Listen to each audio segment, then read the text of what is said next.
Xuân xin chào cô chú anh chị và các bạn. Chào mừng cô chú anh chị và các bạn đã đến với góc bếp nhỏ của Xuân. Hôm nay Xuân xin được chia sẻ với cả nhà cách làm bánh mì bơ sữa dừa theo kiểu Pháp, một trong những loại bánh mì rất là thơm ngon và bổ dưỡng. Đặc biệt, loại bánh mì này cũng rất là dễ làm. Nếu cô chú anh chị thích thì vào bếp lòng của Xuân nha. Sau đây Xuân sẽ giới thiệu sơ qua một số nguyên liệu mà chúng ta cần chuẩn bị để làm món bánh mì này nhé. Phần bánh thì mình cần chuẩn bị một số nguyên liệu sau: 400g bột mì đa dụng. Ở Việt Nam thì mình sử dụng bột mì đa dụng số 11. 50g đường cát, ở đây mình sử dụng đường cát trắng. 8g men nở. 180ml sữa tươi không đường. Một quả trứng gà khoảng 60g và 50g bơ. Ở đây mình sử dụng bơ lạt không muối. Trước khi làm bánh thì các bạn nên nhớ là để bơ ở nhiệt độ phòng trước khi làm là 1 tiếng. Bây giờ thì mình cũng bắt tay vào làm bánh nhé. Trước tiên thì mình sẽ đi kích hoạt men. Để kích hoạt được men thì bây giờ mình sẽ mang phần sữa này làm ấm lên bằng cách là cho vào lò vi sóng, quay khoảng 15 giây, hoặc là các bạn cũng có thể đun sữa ấm lên. Các bạn nên nhớ là chỉ hơi ấm ấm thôi, nếu mà nóng quá thì men sẽ không nở làm chết men đấy. Sữa sau khi được làm ấm lên thì bây giờ mình sẽ đổ vào một cái bát. Sau đó thì mình sẽ đổ hết 50g đường này vào. Tiếp theo mình cho 8g men nở vào luôn và dùng thìa quấy lên. Sau đó mình dùng màng bọc thực phẩm bọc kín mệt bát lại và để trong vòng 10 phút. Hôm nay thì mình sẽ nhăm bột bằng máy. Bây giờ các bạn sẽ đổ vào cái tô này 400g bột mì, đập quả trứng vào đây. Sau đó dùng cái phới này để trộn đều bột lên. Đây, phần men mà mình vừa kích hoạt, mình bỏ cái màng bọc này ra.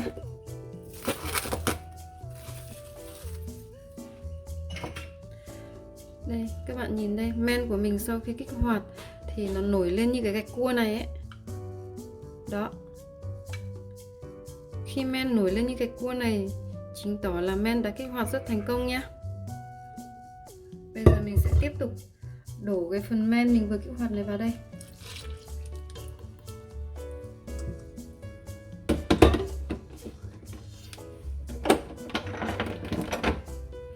Đầu tiên thì mình sẽ nhồi bột ở số thấp nhất là số 1 trong khoảng thời gian là 2 phút nhé.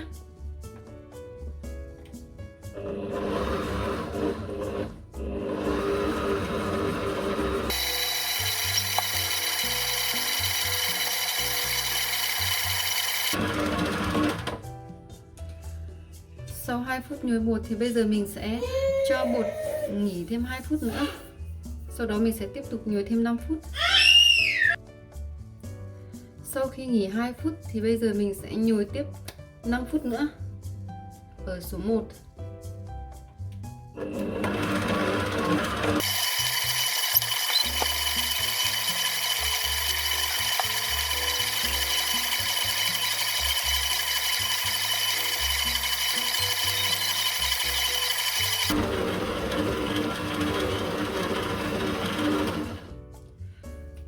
Sau 5 phút lần 2 ở số 1 thì bây giờ mình sẽ cho bột nghỉ thêm 2 phút nữa. Bây giờ mình sẽ gạt bột xuống. Các bạn có biết tại sao vừa nhồi bột vừa cho bột nghỉ không ạ? Mình làm như vậy thì làm cho những sợi gluten không bị đứt này. Và trong khi nhồi bột thì nhồi liên tục như vậy thì sẽ làm bột nóng lên và men sẽ bị chết. Do đó mình phải vừa nhồi vừa nghỉ. Sau khi nhồi bột lần thứ 2 ở số 1 thì bây giờ mình sẽ chuyển lên nhồi bột ở số 2 thêm 5 phút.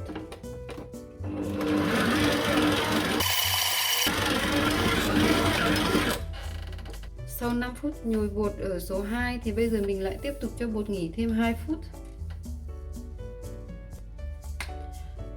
Sau khi bột nghỉ 2 phút thì bây giờ mình sẽ dàn phần bột này ra. Và mình đổ phần bơ này vào, 50g bơ vào nhé. Đổ vào giữa đi. Đó. Sau đó mình ấn lại. Cho bơ vào giữa đi.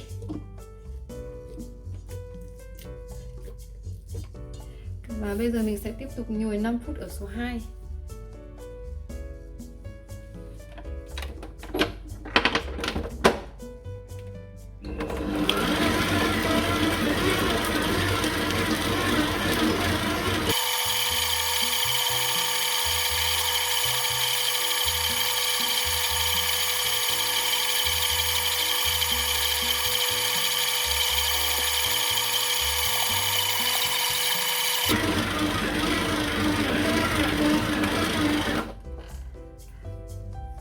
Sau 5 phút nhồi ở lần thứ 2 thì bây giờ mình sẽ cho bột nghỉ thêm 2 phút nữa. Sau 5 phút nhồi bột ở số 2 thì bây giờ chúng ta sẽ tiếp tục nhồi thêm 3 phút ở số 3 nữa với tốc độ nhanh, thì tổng thời gian của chúng ta sẽ nhồi là 20 phút nhé.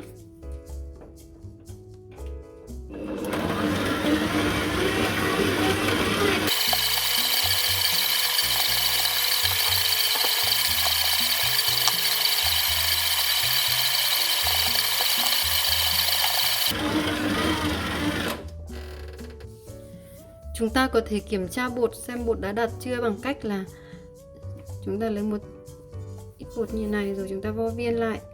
Sau đó chúng ta dàn bột ra. Nhồi đến khi mà có thể kéo màng như thế này là bột chúng ta đã đạt này. Bây giờ chúng ta sẽ mang bột đi ủ. Cho vào cái tô này khoảng 5ml dầu ăn. Sau đó bôi đều.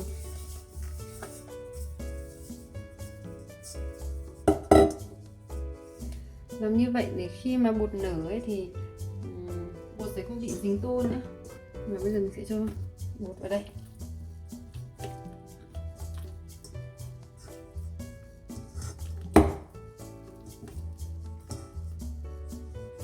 Và bây giờ mình sẽ mang đi ủ ở trong lò.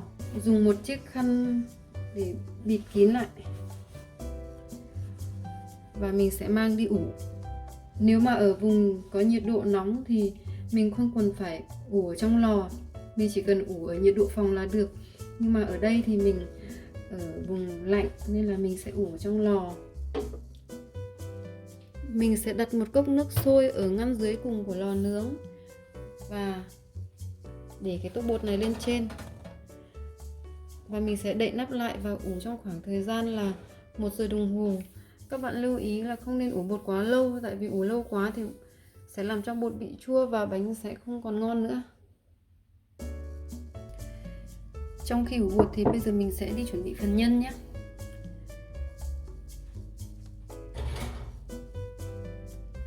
Đổ vào đây, đổ vào cái bát này 80g bơ. Tiếp tục đổ vào đây 100g đường. Và mình dùng phới lồng này để đánh đều lên, hoặc là mình có thể dùng máy đánh trứng để đánh nguyên liệu lên. Hôm nay mình sẽ sử dụng máy đánh trứng. Nhưng mà các bạn nên cho vào một cái âu thật lớn để đánh cho thoải mái nhé. Tại vì mình đánh trong cái âu bé bé này thì nó hay bị văng ra ngoài lắm. Bây giờ mình sẽ đập vào 2 quả trứng.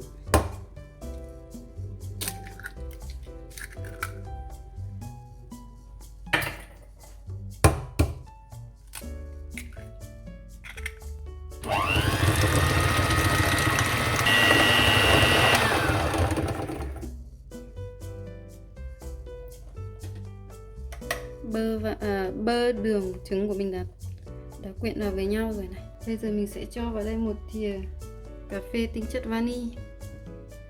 Đổ luôn cái vụn dừa này vào nhé. Nếu mà các bạn không có vụn dừa thì chúng ta có thể sử dụng như là bột hạnh nhân hoặc là bột tam giác mạch cũng đều rất là ngon nhé. Sau đó mình trộn đều lên. Cái tô của mình nhỏ quá nên là trộn hay bị văng ra ngoài đó. Đây, phần nhân của mình như thế này là đã được rồi nhá. Sau khi chuẩn bị nhân xong rồi thì bây giờ mình sẽ chuẩn bị một cái khay nhé. Chuẩn bị cho mình một cái khay như thế này và một tờ giấy nến. Mình sẽ cố định tờ giấy nến này bằng cách là bôi một chút bơ lên mặt khay.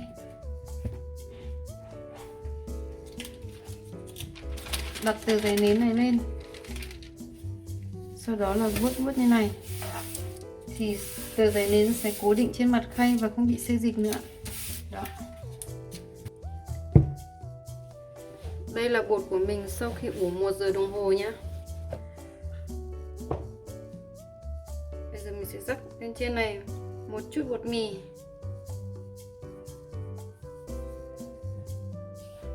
Sau đó úp bột xuống.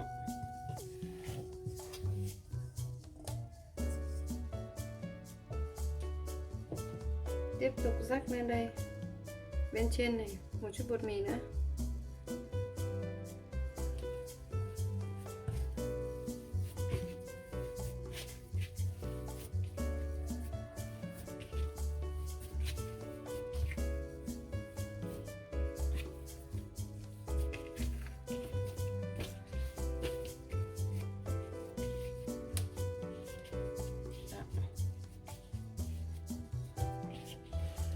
Bây giờ mình sẽ chia bột ra. Nhưng mà để chia bột cho chính xác thì bây giờ mình sẽ mang bột đi cân nhé. Bột mình cân được 716g thì mình sẽ chia cho 6 phần nhé. Mỗi phần tính ra thì được khoảng gần 12g.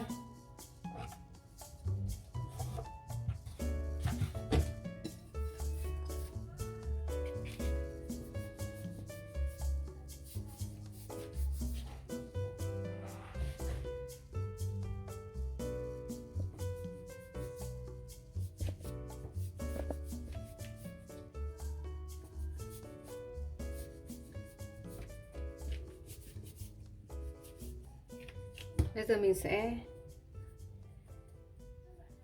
cán bột nhé. Đây.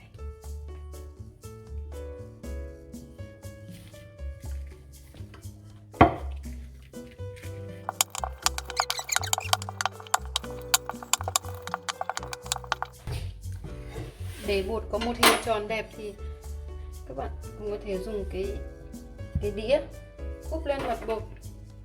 Sau đó dùng dùng con dao này cắt xung quanh mép.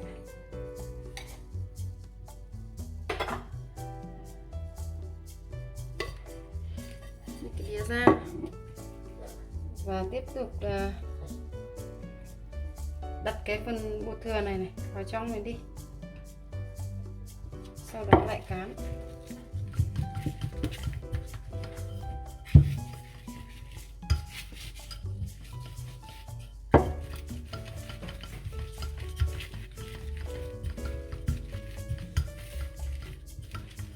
Đấy, đây là cách của mình làm.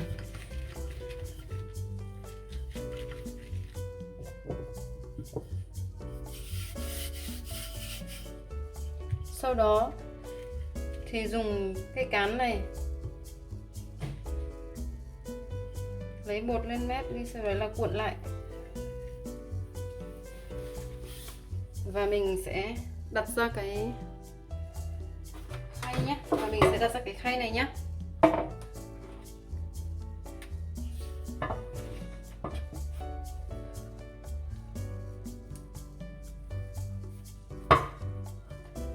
Sau đó mình quét lên một lớp nhân mà vừa nãy mình chuẩn bị sẵn đấy.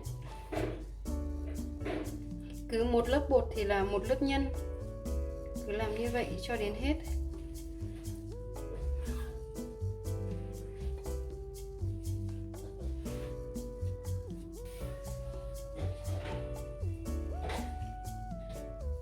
Quét đều nhân trên mặt bánh.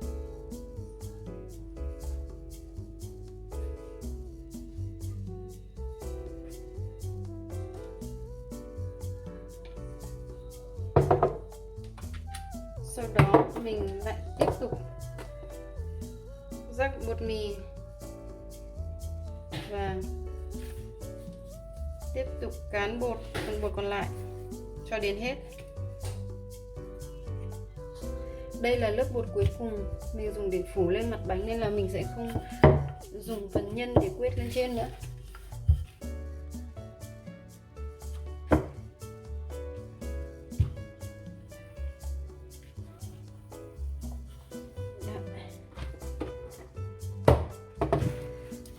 Lớp cuối cùng này thì mình sẽ úp ngược lại nhé, để cái phần bột mà mình đặt vào giữa lúc nãy mình cán còn thừa kia sẽ không bị lộ lên trên nữa.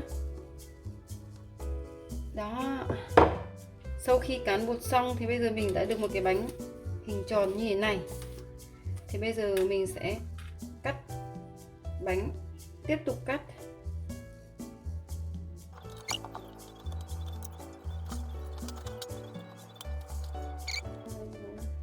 Cắt 8 phần rời ra, cắt thành 8 phần như thế này. Sau đó những phần còn lại thì mình không cắt rời nữa, mình chỉ cắt khoảng một phần như thế này thôi, còn để một phần khoảng cách này nhé. Sẽ dùng tay vén tất cả cái phần bột này lại, cuộn tròn lại như này.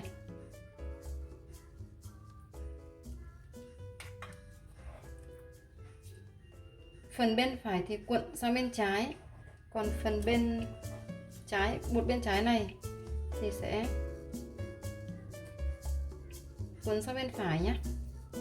Sau đó ép hai phần bột này lại. Đó, như thế này. Đây là bánh mà mình vừa tạo hình xong. Bây giờ mình sẽ phủ một lớp khăn sạch lên trên mặt bánh và ủ một lần 2 trong khoảng thời gian 30 phút. Và lúc này thì mình sẽ đi mở lò nướng.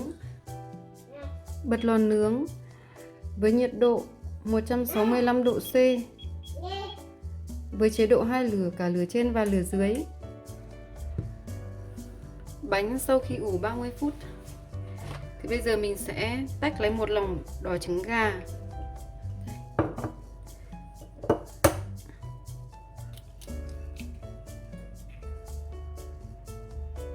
Mình sẽ tách lấy mỗi lòng đỏ thôi. Sau đó là mình đổ vào đây khoảng 10 ml sữa tươi không đường nữa. Dùng cái dĩa này để đánh tan. Sau đó dùng cái cọ nhựa này quét lên mặt bánh, quét đều lên trên mặt bánh như thế này để lát nữa nướng bánh. Khi bánh chín thì bánh sẽ không bị khô. Sau khi quét trứng cho bánh xong thì mình sẽ rắc lên một chút vừng như này. Và bây giờ mình sẽ mang bánh đi nướng nhé. Để bánh vào ngăn giữa của lò và nướng bánh trong vòng 40 phút.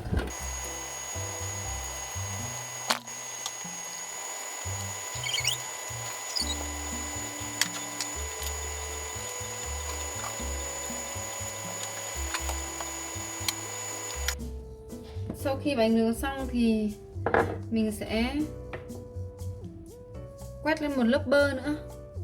Đây là bơ Xuân đã làm nóng chảy ở lò vi sóng trong vòng 30 giây thì chảy như thế này. Là bây giờ Xuân sẽ quét lên khắp mặt bánh.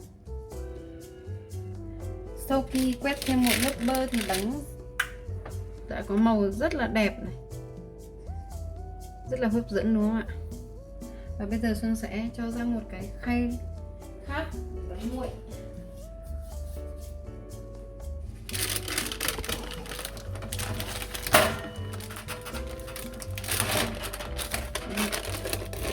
Sau đó là Xuân sẽ dùng kéo để cắt những cái phần giấy thừa này đi.